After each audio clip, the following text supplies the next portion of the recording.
Bonjour et bienvenue pour une après-midi à la ferme, une ferme un peu particulière parce qu'on est porte de Versailles à Paris au Salon de l'Agriculture qui a ouvert ses portes ce matin pour une émission exceptionnelle, Patrick. Bonjour Anne-Sophie, bonjour à tous. Alors nous ne sommes pas seuls évidemment dans ces allées. Près de 600 000 personnes sont attendues ici pendant 10 jours, notamment près de ces stands qui représentent l'Occitanie. Alors beaucoup de visiteurs mais aussi des candidats à la présidentielle. Des candidats à la présidentielle auxquels les agriculteurs pourront leur dire un mot tout simplement et aussi leur colère, Anne-Sophie. Oui, parce qu'on va revenir sur les crises qui ont marqué le monde agricole ces derniers mois, notamment la grippe aviaire, puis on parlera évidemment du prix du lait et de la viande. Mais il y a aussi des raisons d'espérer dans notre grande région agricole Occitanie. De plus en plus d'exploitations se convertissent au bio et puis on le voit bien ici autour de nous, de plus en plus de consommateurs veulent être au plus près des producteurs. On débattra donc aussi des circuits courts.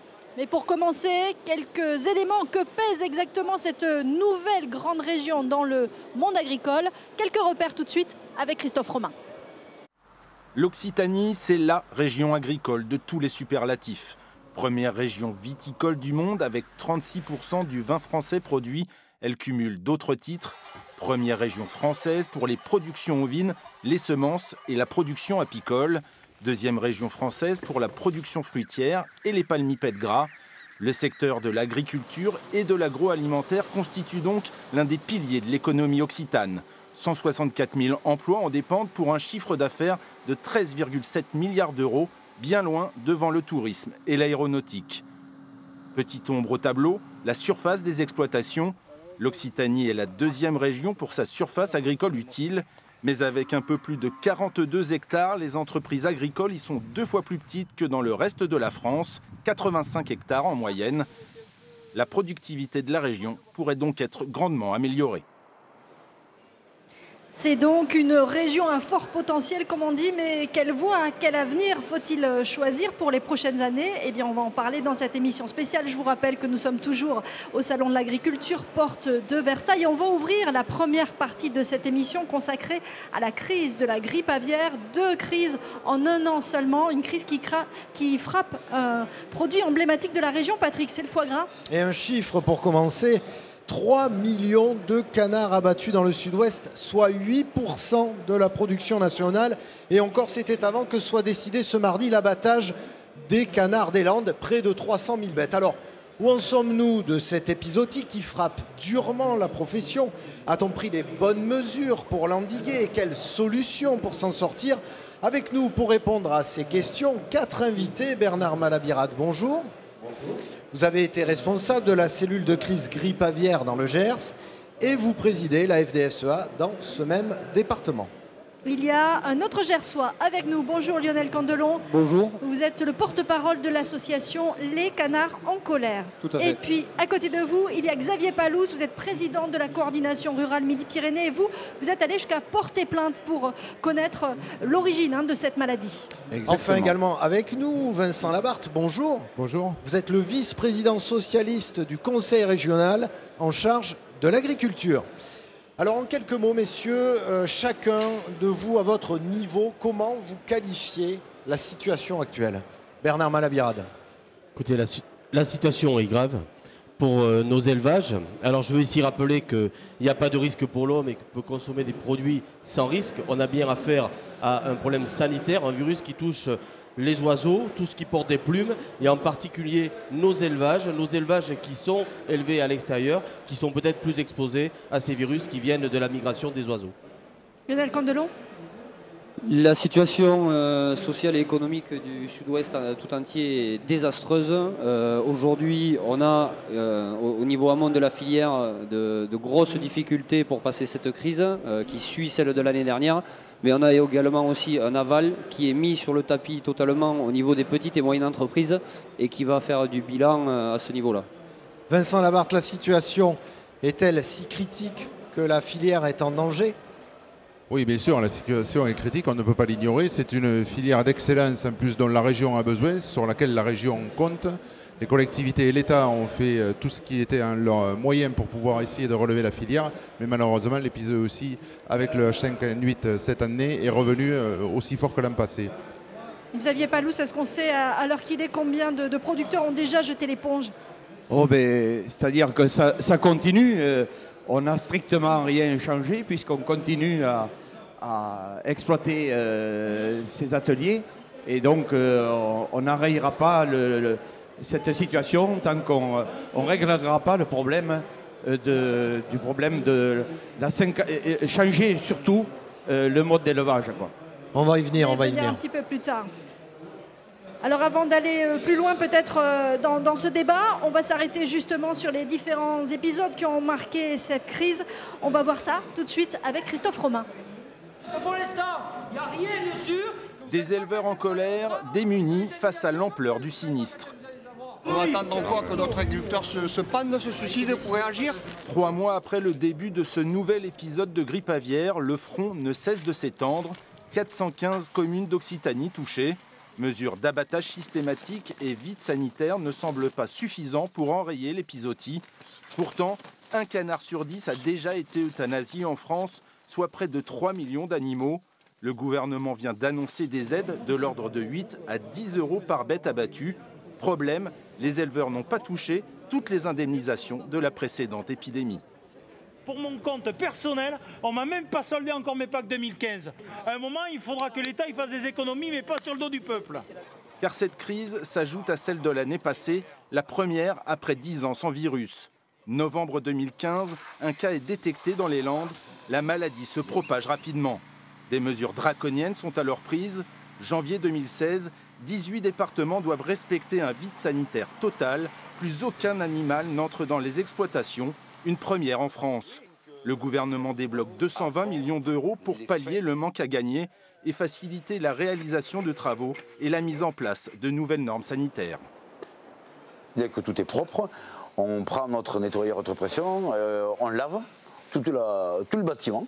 On lave tout le bâtiment et ensuite on désinfecte avec un désinfectant quaternaire qui a un spectre très large. Et pour finir, au niveau du sol, quand le sol est bien humide, on met de la chaux-vive en poudre. En mai 2016, c'est le retour des canetons dans les élevages. Le virus H5N1 est éradiqué, mais le répit est de courte durée. En décembre 2016, une nouvelle souche, H5N8 cette fois, est détectée. C'est la responsable de la crise actuelle. Elle aurait été propagée dans le sud-ouest par un camion issu d'un élevage tarnais contaminé.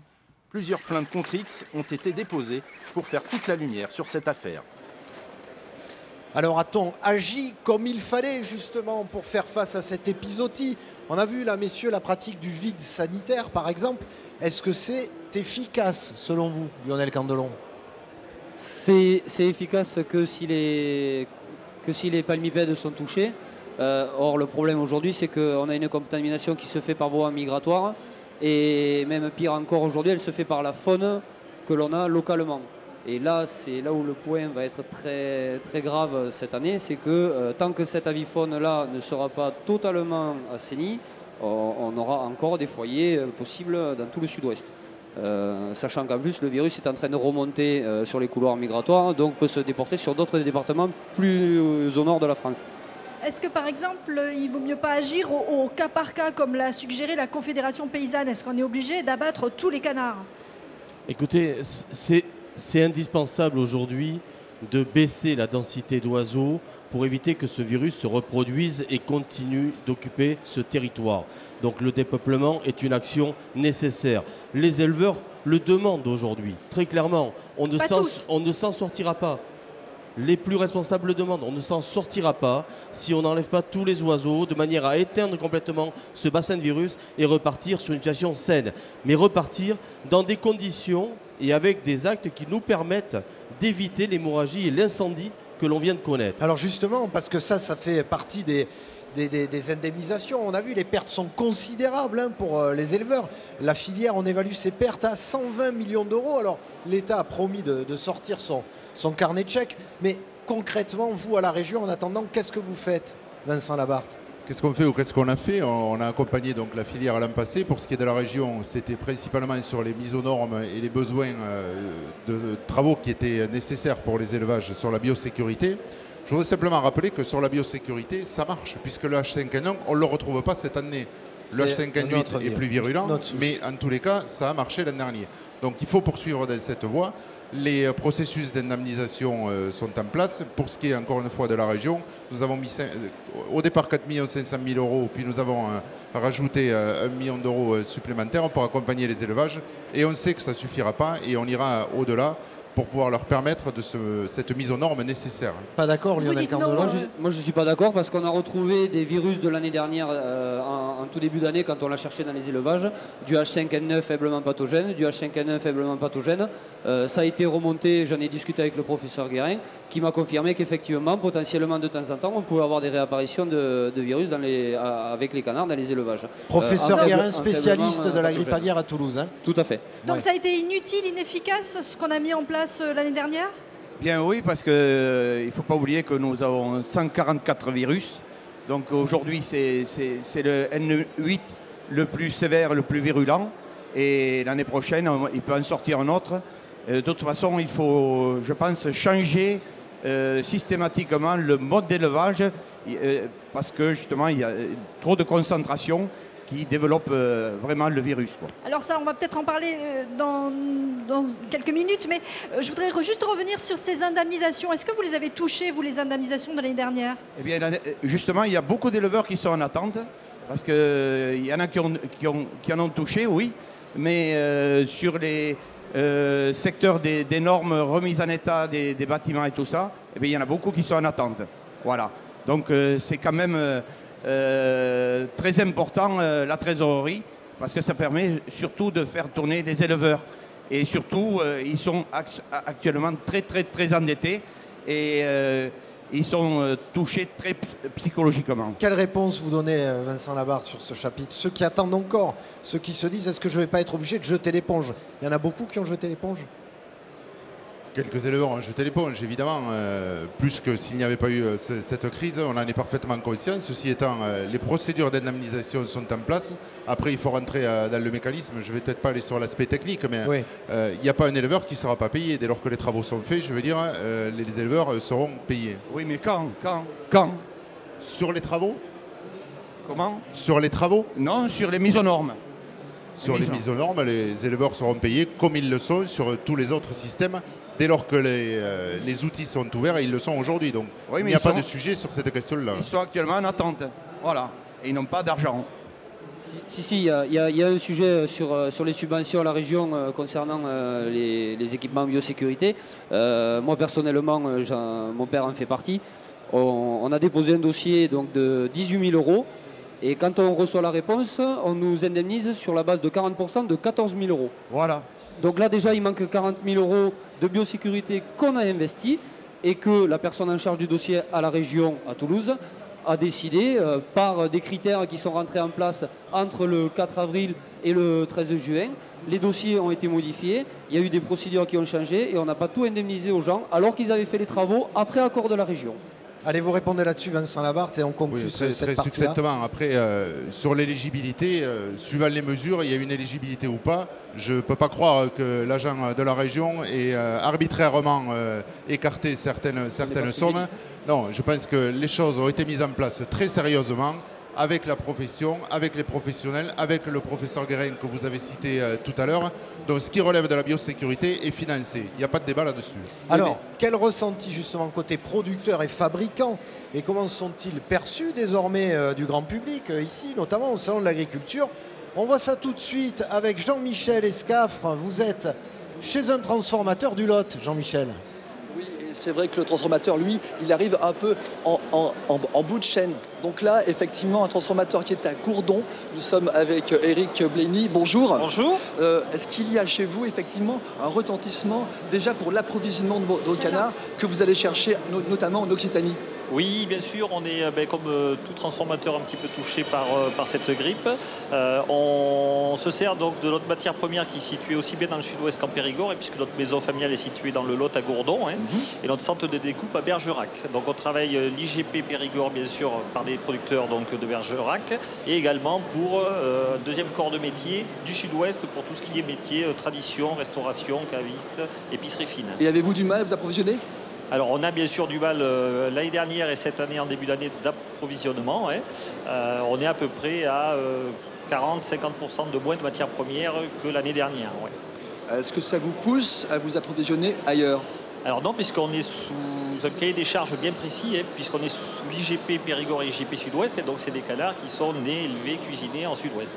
Alors il faut également préciser que cette grippe aviaire, elle n'a pas touché que l'Occitanie, que le sud-ouest de la France, mais également une partie de l'Europe, ce qui fait que finalement tout le monde a un peu de mal à s'approvisionner. Alors ceux qui voudront s'approvisionner aussi bien en Europe et de l'Est auront du mal, puisqu'ils sont également touchés, et puis vous avez un abattage aussi massif sur cette matière première là-bas. Oui. Maintenant, est-ce que vous répercutez cette rareté, cette raréfaction par une augmentation de vos tarifs? Alors forcément, vous allez avoir une hausse significative sur les produits, aussi bien en particulier, donc ce qu'on appelle l'épicerie fine, légèrement parce qu'on ne peut pas sortir de marché au niveau du foie gras, et une hausse un peu plus significative au niveau épicerie fine, restauration, métier traditionnel. Ouais. Peut-on s'attendre à une hausse également pour le Noël prochain? On va anticiper. Alors le consommateur, de toute façon, aura forcément une hausse, puisqu'il va manquer quand même pas mal de matières premières. Donc même au niveau des grandes surfaces, vous aurez une hausse significative au niveau du foie gras. Ouais. Peut-être moins de remises et plus de prix en TTC. Ouais. Merci beaucoup Éric Blény. Donc peut-être vaut-il mieux acheter le foie gras tout de suite maintenant ici sur le salon. Exactement, merci à vous. Oui, merci beaucoup à Jean-Michel Escafre. On va le retrouver tout au long de cette émission en différents points du salon. On l'a entendu, Bernard Malabirade, il vaut mieux faire ses stocks pour les fêtes de l'année prochaine parce que là, ça va être compliqué cette année, contrairement à l'an dernier.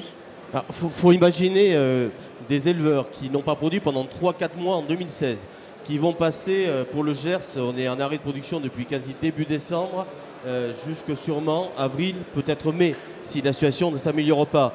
Donc 5-6 mois de plus de non-production en 2017, oui, effectivement, le produit va finir par se faire un petit peu rare. Mais je veux ici qu'on partage quand même l'émotion, l'inquiétude des éleveurs qui, pendant ces longs mois, regardent leurs bâtiments vides. C'est quelque chose d'extrêmement difficile. Donc nous devons trouver des solutions. Nous sommes dans l'urgence. La gestion de cette crise, c'est d'abord arrêter le cycle de ce virus. Malheureusement, je crains que ce soit les éléments naturels qui l'arrêtent aujourd'hui, c'est l'océan et les Pyrénées. Voilà ce qui va arrêter le virus. Les beaux jours, peut-être la chaleur. Nous n'avons pas trouvé les solutions, Iguane, pour vraiment stopper cet incendie que représente cette invasion de virus. Maintenant, il faut construire aussi l'avenir. Cette filière ne durera, trouvera sa durabilité, que si nous avons les bonnes solutions dans les évolutions de production, de transport, de personnel, de manière à ne pas diffuser à nouveau d'autres virus à l'avenir. Xavier Palouse, vous avez porté plainte, vous. Est-ce que c'est justement pour savoir ce qui s'est passé, comment ce virus s'est propagé et revenu?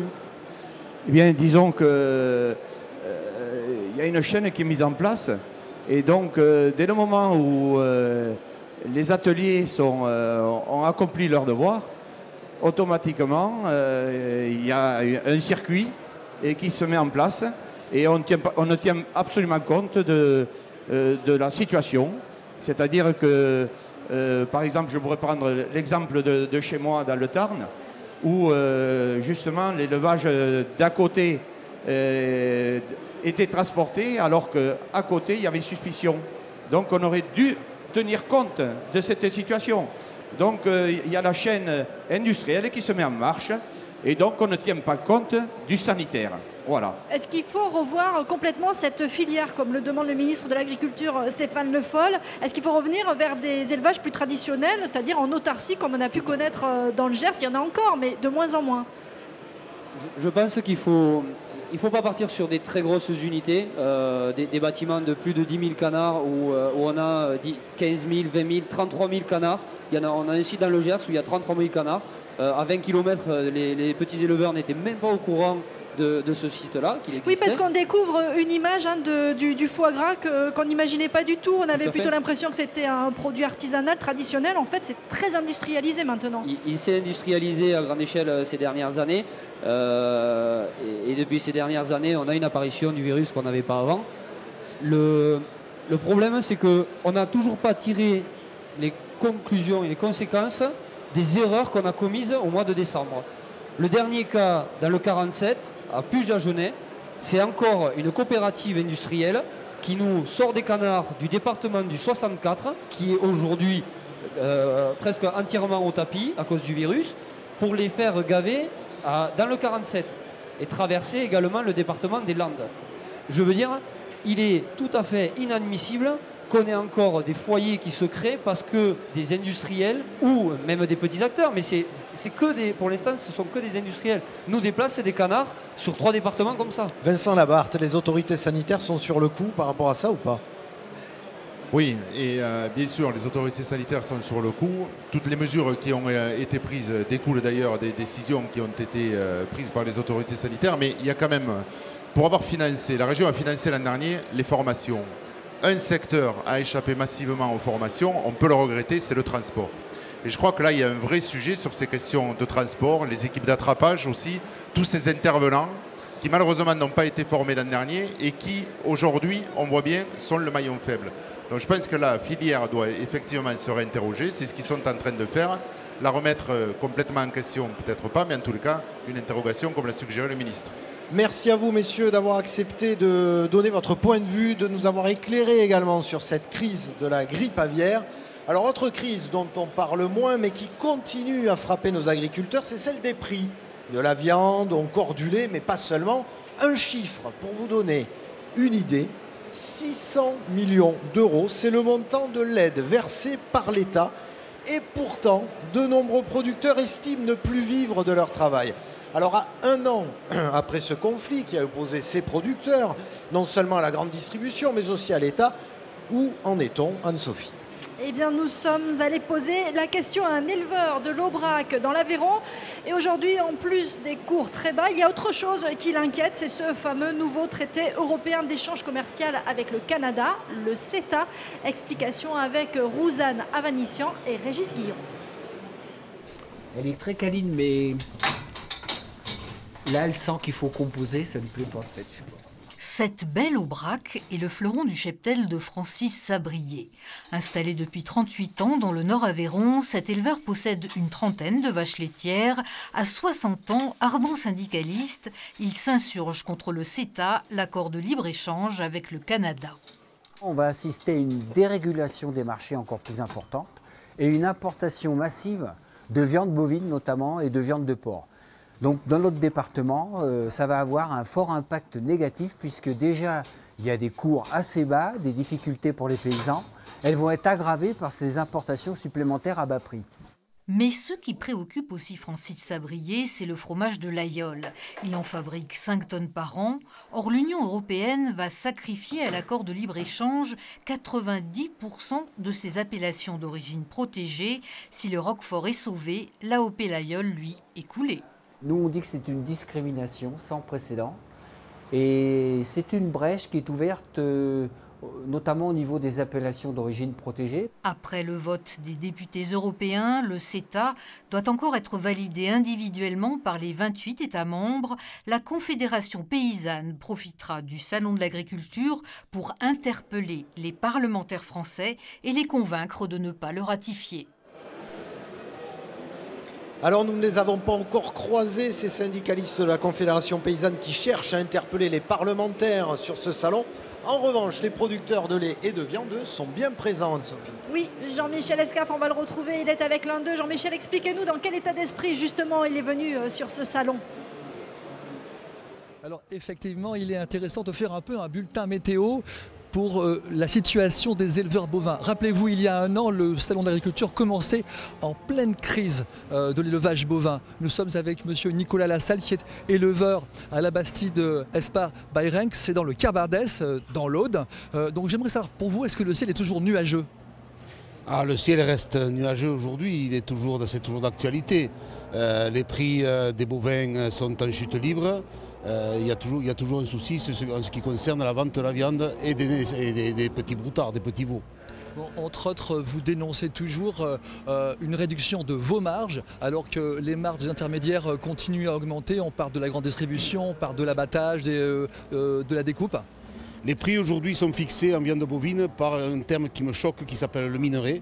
On se fixe, c'est des prix mondiaux, on nous dit que ce sont des prix mondiaux qui sont fixés par les grosses centrales d'achat des supermarchés, des hypermarchés, et on se base sur des prix qui sont très bas. Nous, en tant qu'éleveurs bovins viande, de race à viande et de race rustique, nous voulons que nos prix soient payés suivant nos coûts de production, c'est-à-dire qu'ils sont nettement supérieurs à ce minerai qui n'a rien à voir avec ce que nous produisons au quotidien. Et est-ce que ça, justement, le salon d'agriculture, c'est pas le moment de faire passer ce message? Est-ce que c'est pas l'occasion? Est-ce que le consommateur est prêt à l'entendre, ça? Alors le consommateur est tout à fait prêt parce qu'à chaque fois qu'on se retrouve au salon d'agriculture, les discussions, la communication, parce que le salon c'est fait pour ça, c'est pour discuter avec les consommateurs. C'est fait pour parler de génétique en viande bovine, c'est fait pour parler d'amélioration des races, mais c'est pour parler aussi de cette communication avec la société de consommation. Et le consommateur nous dit tout le temps, on vous soutient. Et donc ce juste retour de la rémunération, il est en place, on va en parler, ça va être le sujet toute la semaine du salon d'agriculture, où par le syndicalisme, entre autres la Fédération nationale bovine, nous avons mis en place une marque qui va s'appeler éleveurs engagés.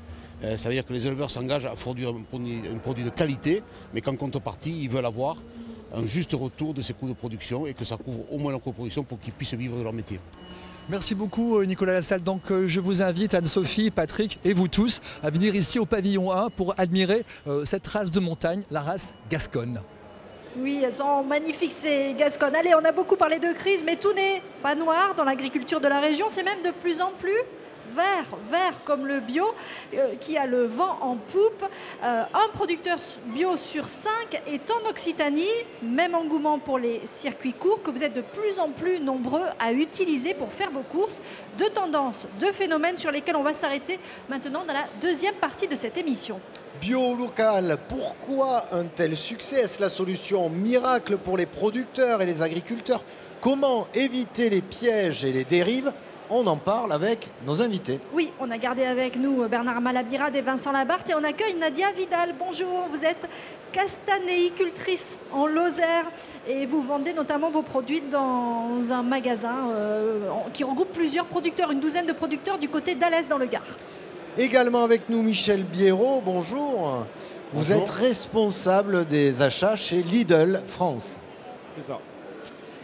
Petit tour de table peut-être pour commencer. Oui, mais bien sûr. On va vous demander où vous achetez vos légumes. Bon, Nadia Vidal, j'ai peut-être une petite idée. Oui, tout à fait. On les achète à la boutique paysanne. Et Monsieur Lidl aussi, j'ai une petite idée. On a 1500 magasins en France, donc j'ai suffisamment de points de vente pour les acheter chez nous. Vincent Labarthe. Je dois dire que mes parents m'en fournissent beaucoup et pour le reste, je l'achète dans l'épicerie du village. Très bien. Et vous, Bernard Malabirade? J'ai la chance d'avoir mon père sur la ferme qui a 90 ans et qui fait un jardin et donc je me fournis au jardin de mon père. Alors là, c'est voilà. directement du producteur au consommateur. Alors un chiffre justement pour illustrer ces circuits courts. Un agriculteur sur 5 vend en circuit court. Oui, et réduire les distances entre les producteurs et les consommateurs, eh bien, ça peut se faire de nombreuses façons. On en a parlé avec une boutique paysanne ou à travers une AMAP ou dans un drive fermier. Et oui, ça existe. Alors voici quelques exemples déjà en place dans notre grande région, des exemples compilés par Laurent Baumel. Le train express régional numéro... On fait le marché à la gare maintenant. Oui, tous les vendredis, de 16h à 20h. Un marché bio en pleine gare, c'est à Montpellier-Saint-Roch. Les clients voyageurs remplissent leur caddie avec des produits made in Pignan, une commune de la métropole héroltaise. Ça me plaît de sortir du train et de faire mes courses pour rentrer après les vacances. Je passe là régulièrement, donc je trouve qu'il est sympathique d'avoir un commerce dans un tel lieu. Tout ce qu'on peut faire pour avoir accès à des circuits courts est bien. Arnaud, le producteur, paye ici 200 € à la SNCF pour un emplacement à l'année, un investissement intéressant à plus d'un titre. Pour m'ouvrir un nouveau marché, pour être plus proche du client. Et voilà, je pense que c'est une belle opportunité. C'est quand même pas simple d'avoir une place en plein centre-ville à Montpellier. Circuit court, vente directe, les gares ont du succès. Exemple, Carcassonne, qui s'est également mise au diapason. Ça vient de la terre directe, il n'y a pas beaucoup de... Ça n'a pas passé par plein d'intermédiaires. Et l'argent, ça va à lui, donc c'est mieux aussi.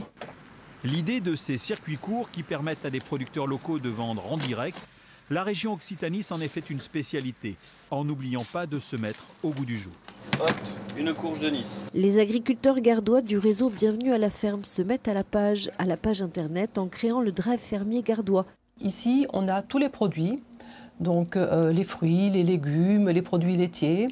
Et donc le client peut composer son panier en ligne. 23 producteurs, 8 artisans alimentent ce drive fermier gardois. Dans les Pyrénées-Orientales, cette AMAP, Association pour le maintien de l'agriculture paysanne, a déjà 10 ans.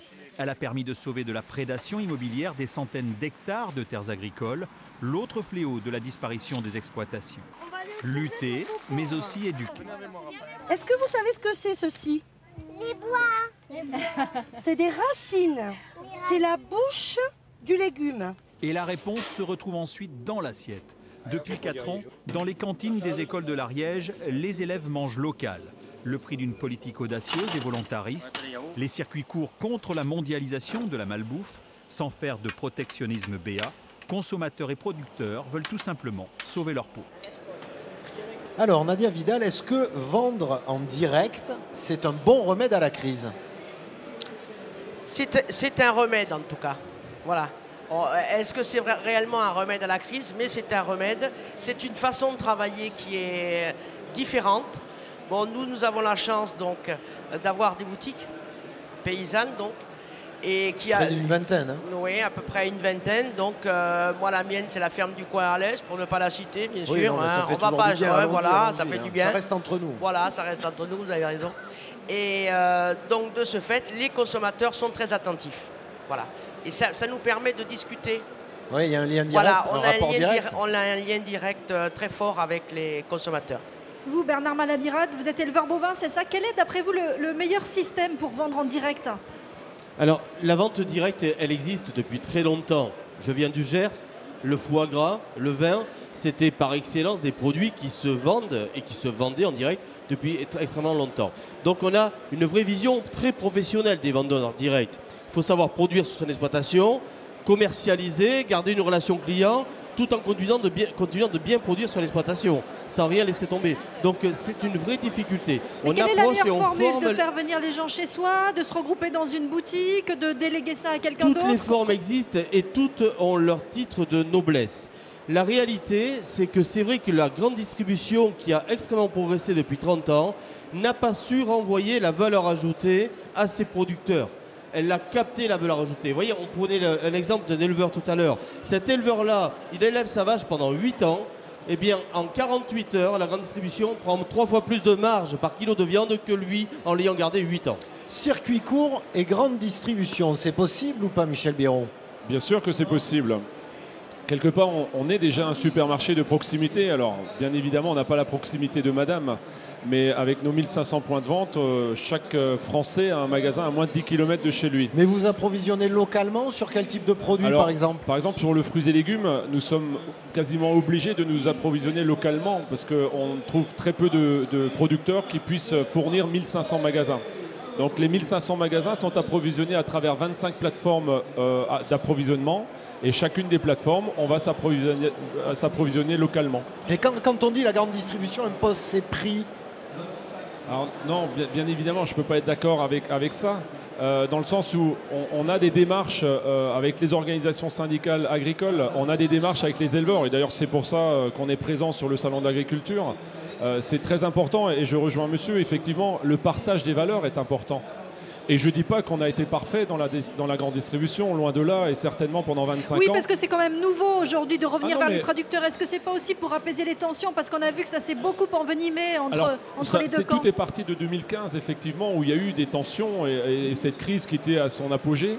Mais c'était aussi pour répondre à une demande consommateur, parce que le consommateur demande de plus en plus du local, du régional, du terroir et donc du Made in France. Donc c'était pour répondre, oui, c'était, et je m'en suis jamais caché, bien sûr que c'était pour apaiser, mais finalement la matière première, elle est pas chez moi, elle n'est pas chez l'industriel, elle est chez l'éleveur. Donc si on ne met pas à un moment donné l'élevage dans la boucle, on n'y arrivera pas. C'est pour ça que d'ailleurs aujourd'hui sur le salon, on interpelle les politiques et tous les candidats à la présidentielle pour dire mais quand est-ce que vous intégrez les tripartites dans vos programmes? Quand est-ce que vous intégrez le fait que les éleveurs soient autour de la table des discussions, de la négociation? Nadia Vidal, vous le trouvez crédible quand il dit qu'il va se rapprocher des producteurs? Dans son rôle, bien sûr. Très bien. On ne vous sent pas très convaincu. Je ne sais pas, Vincent Labarthe. Vincent Labarthe, la région, le politique, lui, il voit ça comment, ces circuits courts? Est-ce que ça a vraiment dynamisé ou redynamisé l'agriculture en Occitanie? Oui, bien sûr. Alors d'abord, la région a une politique de qualité. Donc nous sommes première région d'Europe en production sous signe de qualité avec 250 produits sous signe de qualité. C'est une marque, c'est le savoir-faire. Donc nous essayons de soutenir plus que jamais cette politique de qualité. Ensuite, l'important, c'est que le producteur retrouve ses marges. J'entends monsieur, il faut partager la valeur, mais il faut surtout partager la valeur ajoutée. Il ne faut pas l'oublier, ça. Et c'est un peu ce qui manque quand même, hein, dans le contrat tripartite dont vous parlez. Non mais attendez. Allez-y, allez-y. Non, je voulais juste te dire, ce ne sont pas que des paroles. On a de très très beaux exemples, sinon je ne serais pas sur le salon de l'agriculture. On a des tripartites et pas que sur 2% du volume. 100% du porc frais dans tout le nord de la France est sous tripartite.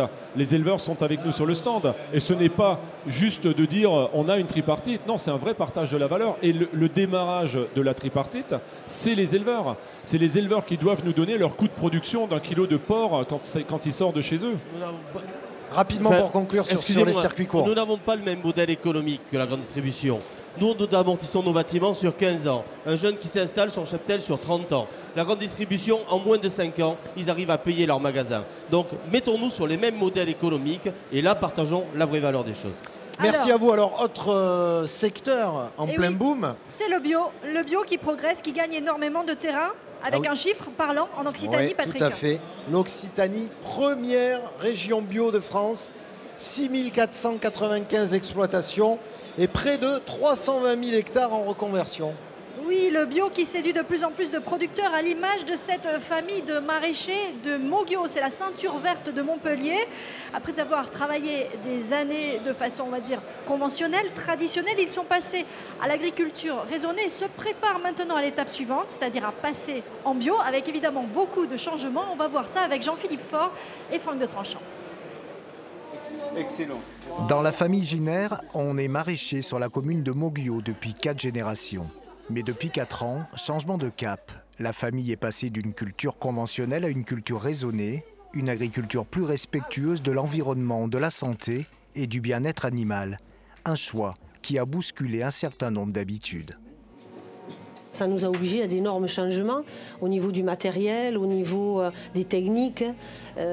Tout est différent. Tout est différent. Donc de nouveaux investissements, un nouveau challenge. Donc cette démarche, on l'a faite en tenant compte de tous ces paramètres. Et on est heureux aujourd'hui de pouvoir amener un produit sain sur le marché. Et le pari est gagné, à en juger les nombreux clients qui viennent ici chaque jour, au cœur de l'exploitation, se ravitailler en fruits et légumes. On évite les grandes surfaces, parce que les grandes surfaces, ce sont des produits d'abord qui viennent, on ne sait pas où. Et puis on préfère justement ces produits-là parce qu'il y en a beaucoup qui viennent de la région, il y en a beaucoup qui sont régionaux et qui sont très très bons. Une toute autre manière d'appréhender l'agriculture, une démarche courageuse, une décision radicale, pas facile à prendre, surtout quand les pouvoirs publics n'encouragent pas vraiment ce type d'initiative. Il faut remplir des dossiers, est-ce que vous rentrez bien dans le cadre, est-ce que vous êtes bien comme il faut, au moment où il faut. Et c'est tellement pesant et tellement rébarbatif et tellement lourd administrativement que bien souvent on se décourage et on se dit, eh bien, la démarche on va la faire tout seul et c'est notre cas, on se débrouille tout seul. Fort de ce succès, la famille Giner a pour ambition de passer certaines de leurs parcelles en culture bio. Un délai administratif de 3 ans sera nécessaire pour l'obtention du label. Oui, quelques parcelles en bio pour cette famille. Nadia Vidal, vous qui cultivez des châtaignes et des fruits en bio, expliquez-nous, on n'est pas obligé de passer toute l'exploitation en bio d'un coup? Alors moi, donc, toute mon exploitation est certifiée en agriculture biologique, puisque bon, je n'ai pas d'animaux. Mais pour moi, c'est une évidence. Enfin, le bio dans les Cévennes, c'est une évidence. Voilà. La façon de travailler en agriculture biologique, c'est réellement, sur des territoires comme les nôtres, sur la Lozère, c'est réellement une opportunité et en plus une évidence par rapport au territoire. Mais on peut le faire progressivement, on peut y aller petit à petit. Oui, au niveau des conversions. Donc on est d'ailleurs une région où on convertit énormément puisque nous avons la demande et donc il nous faut produire maintenant. Alors justement, qu'est-ce qui séduit les agriculteurs dans cette conversion au bio? C'est quoi la promesse d'un meilleur revenu? Alors, c'est d'abord que en Midi-Pyrénées et Languedoc, nous avons ce qu'on appelle des petites terres. On l'a nous dit avons au début, un faible potentiel agronomique. Et c'est vrai, quand on fait de petits rendements, eh bien, essayer de les placer sur des segments de marché comme le bio qui sont mieux valorisés, c'est pas plus mal. Quand on fait par exemple 40-50 quintaux de blé, si le potentiel c'est 35 en bio, il vaut mieux faire 35 en bio, c'est vendu 3 fois plus cher. Voilà, c'est très simple, c'est mathématique et les agriculteurs sont dans ce format-là.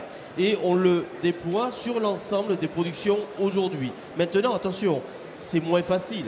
Il faut être extrêmement pointu pour être producteur bio. Il n'y a pas les produits phytosanitaires pour soigner les plantes lorsqu'elles sont malades. Donc il y a des pertes de production qui peuvent être importantes. Donc il y a une fragilité, d'où les aides à la conversion. Alors, est-ce que c'est justement aussi ce qui pousse les agriculteurs à se convertir, l'attente des consommateurs? Vous, par exemple, vous avez installé des rayons bio maintenant dans vos grandes surfaces. Tout à fait. Le bio a explosé en 2015-2016. C'est un filon.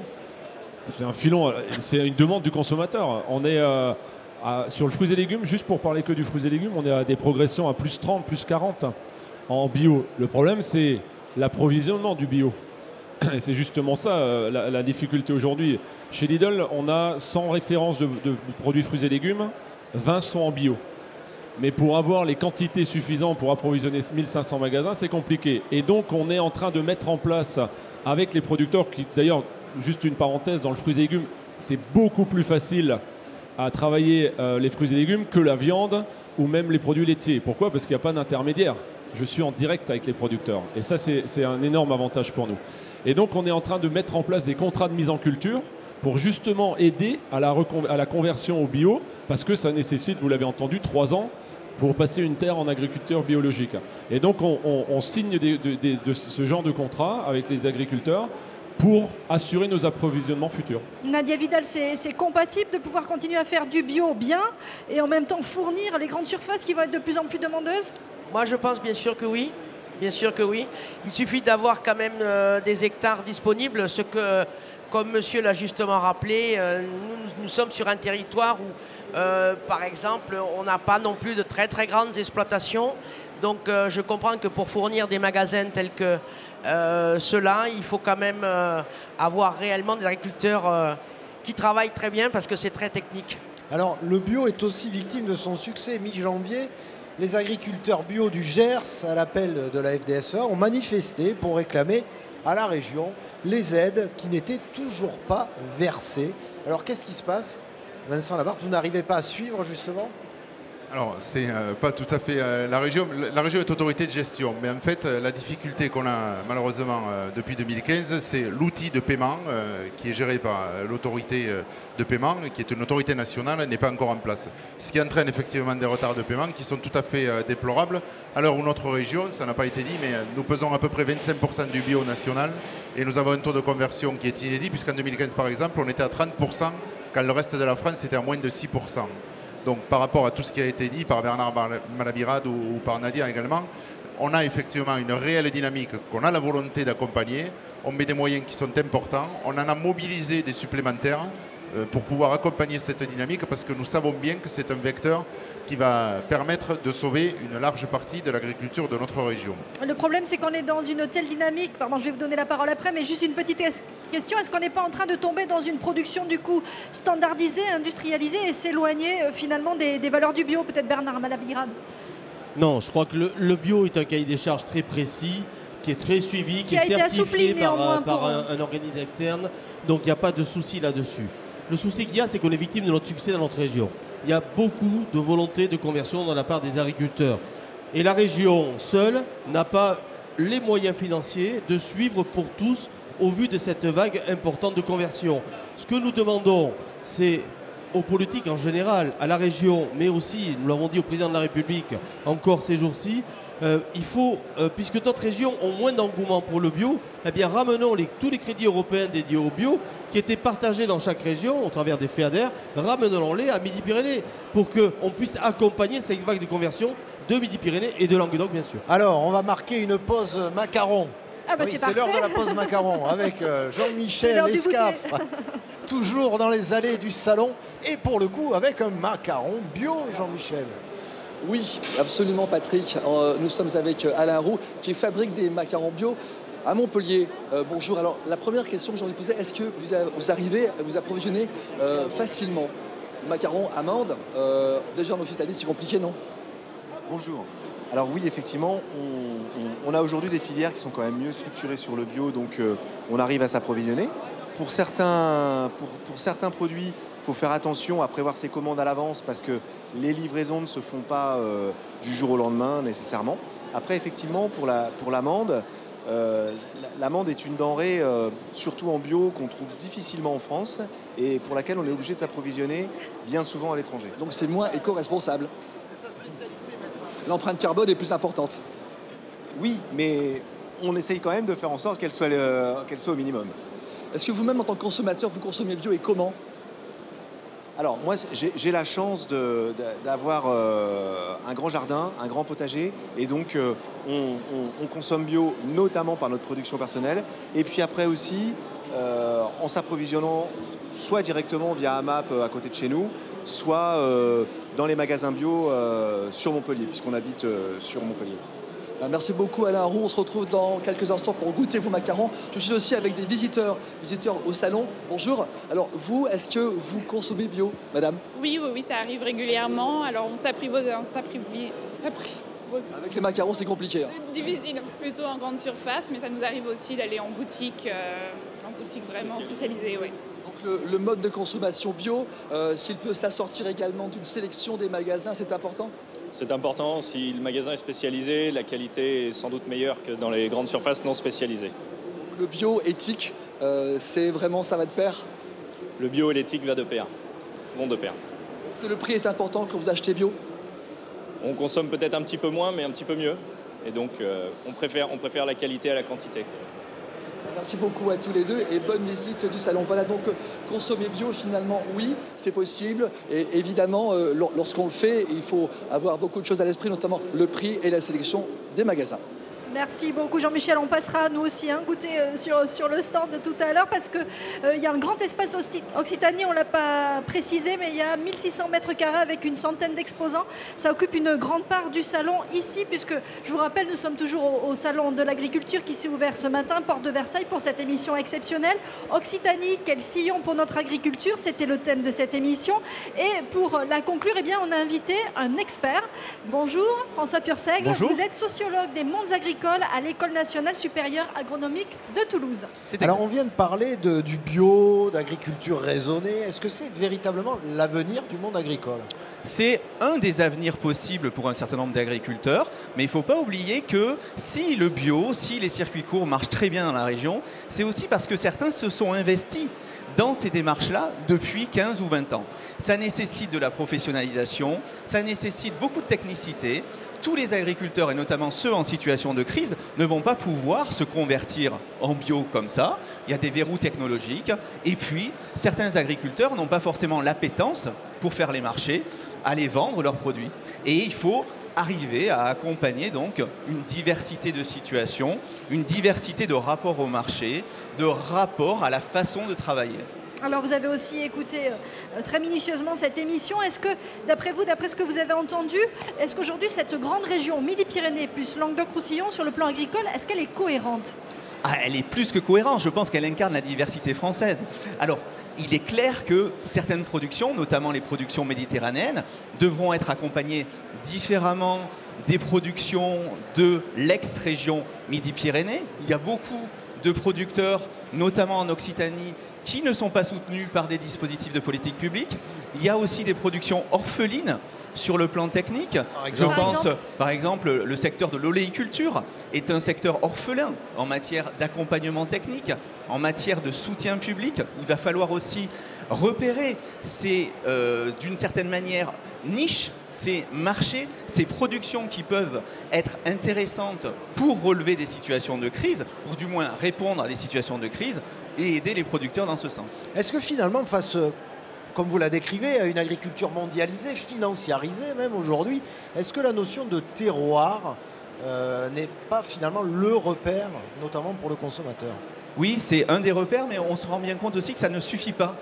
On le voit, bon nombre d'agriculteurs dans le secteur de l'élevage avaient fait des efforts. Et pour autant, ils sont confrontés à des crises sans précédent, des crises économiques, des crises sanitaires. Et donc on voit bien que les dispositifs de protection juridique tels les AOP eh bien, n'excluent pas aussi des situations de crise d'une ampleur sans précédent. On le voit aujourd'hui avec la production de foie gras. Juste peut-être un dernier mot. Est-ce que la marque, entre guillemets, Occitanie est audible, d'après vous, aujourd'hui, parmi les consommateurs qui sont autour de nous dans le salon? Est-ce qu'on existe? Oui, je pense qu'en fait, l'Occitanie incarne aussi un territoire ouvert. C'est un territoire qui attire de nouvelles populations, des jeunes aussi qui veulent faire ce métier différemment. Et donc, l'Occitanie, c'est non seulement une marque commerciale, mais c'est aussi une certaine façon de concevoir les métiers de l'agriculture. Merci à vous, François Purseigle. On ne va pas se quitter dans cette émission sans faire un dernier détour par les stands avec un animal bien sympathique, l'âne. Et pour notre dernière escapade, on se retrouve dans le pavillon 6 qui est réservé aux équins, mais aussi aux ânes. Et là, nous sommes sur le stand de Sébastien Solé, qui est éleveur d'ânes des Pyrénées à Coursan. C'est tout près de Narbonne. Là, il est en train de rentrer dans son box Balou, qui est un baudet, c'est-à-dire un âne destiné à la reproduction. Alors, je m'avance vers Sébastien pour lui demander, est-il vrai, Sébastien, que l'âne des Pyrénées est en voie de disparition? Oui, l'âne des Pyrénées, c'est une race menacée de disparition. C'est une race à petit effectif. On compte à peu près 70 à 80 naissances par an. Donc voilà, il est important de préserver la race, puisque c'est un patrimoine à conserver. Alors c'est vrai que conserver l'âne, c'est important parce que l'âne est utile. Il y a beaucoup de choses qu'on peut faire avec un âne. Oui, aujourd'hui, bon, l'objectif, c'est effectivement de trouver des débouchés à ces animaux pour qu'ils retrouvent leur place dans la société. Quels sont-ils, ces débouchés? Alors aujourd'hui, bon, la principale activité jusqu'à maintenant, c'était la location de randonnée, donc sur des grands territoires comme le chemin de Stevenson ou autres dans les Pyrénées, mais également des cosmétiques au lait d'ânesse, de la médiation asine.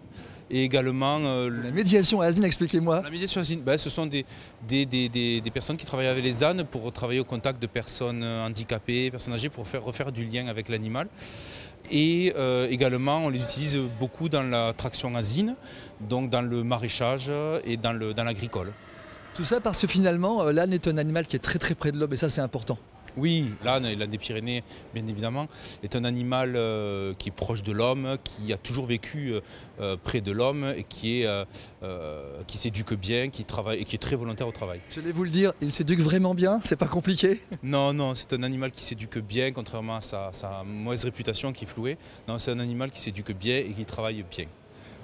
Merci beaucoup Sébastien. Donc, je vous invite à retrouver Sébastien Solé et l'âne des Pyrénées, Balou, qui est juste derrière nous, ici, dans le pavillon 6. Oui, un âne pas si têtu finalement. Merci à vous Jean-Michel, vous étiez accompagné d'Enrique Garibaldi, mais également des équipes techniques de France Télévisions ici sur ce salon de l'agriculture. On les remercie, elles vont travailler pendant 10 jours. Merci également à Loïc Lemarchand, qui va d'ailleurs réaliser la plupart des émissions cette semaine. Un bon marathon. Merci également à Emmanuel Breteau qui, comme d'habitude, nous a aidé à préparer cette émission. Et puis merci à tous les producteurs de notre région qui nous ont ouvert leurs portes. C'est déjà l'heure de se quitter, Anne-Sophie. Oui, mais tout de suite, vous allez retrouver les carnets de Julie. On va continuer à parler de bons produits, de terroir et de cuisine. Merci de nous avoir suivis. On vous souhaite une très belle après-midi et à très bientôt.